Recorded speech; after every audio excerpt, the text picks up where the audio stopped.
not everything you do needs to be a product. This lessons learned actually. This is words. This is a lesson I learned actually from my sister. So shout out to my sister Dominique.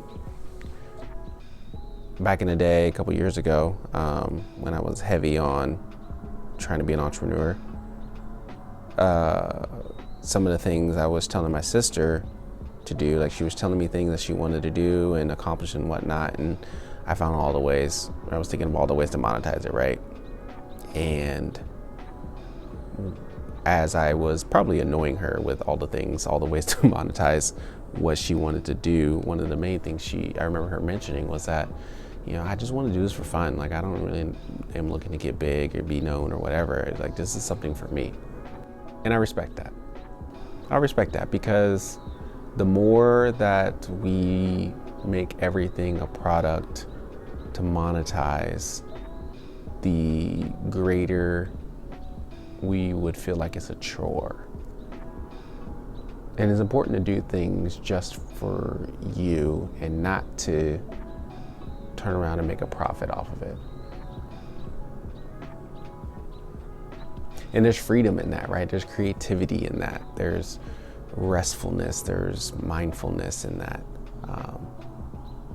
To just do things just to do things. And I find that being difficult, at least for me, to figure out what that is, because my headspace has always been grind, work to get to a particular goal of success. And then in this space of social media and entrepreneurship, grind, work so that you can make a profit. Put your skills out there and make money off your skills. Side hustle all day, every day. So what I'm processing then, what I'm pondering on it is, what are those things that I can reclaim, if you will, reclaim my time or reclaim my restfulness when it comes to certain activities that give me rest. And I think I've narrowed it to a few things, right? A few activities that is just for me. Making cornhole sets. Something I used to do back in the day. I need to get back to doing that. There was a point where I literally drew out a business plan of how to make cornhole sets and make money off of it. But now, let me just make a set, just to make a set. I don't have to make a whole operations from my garage on how to do that. Certain podcasts. There probably most likely will be a space where I am this is just for me. And I appreciate you listening. But it's not to turn around to make a profit off of it.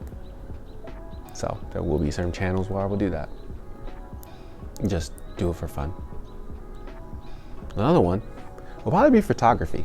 I remember I took photography in high school as like an elective for summer school because all my friends were doing it and we were like, yeah, sure, let's do it.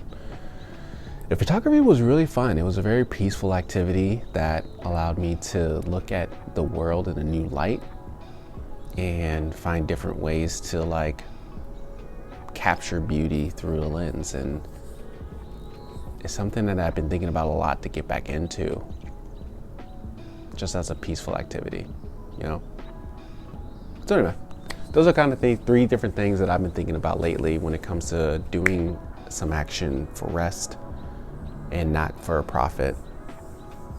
Doing something just for you, just for me. And I want you to process that for yourself. Like, what are those events, activities, places and spaces where you can go, where your mind can just switch to being restful than trying to be productive? And what does that look like for you? Because we need that. We all need that. So if we out here in these streets, ask me that question. What are you doing this for you? How is that going? Do you feel pressure to monetize that activity? And why? So let's continue to encourage each other to find those things and even do those things together, because it's always good to do some of those things in community. And that's what I'm pondering on the patio.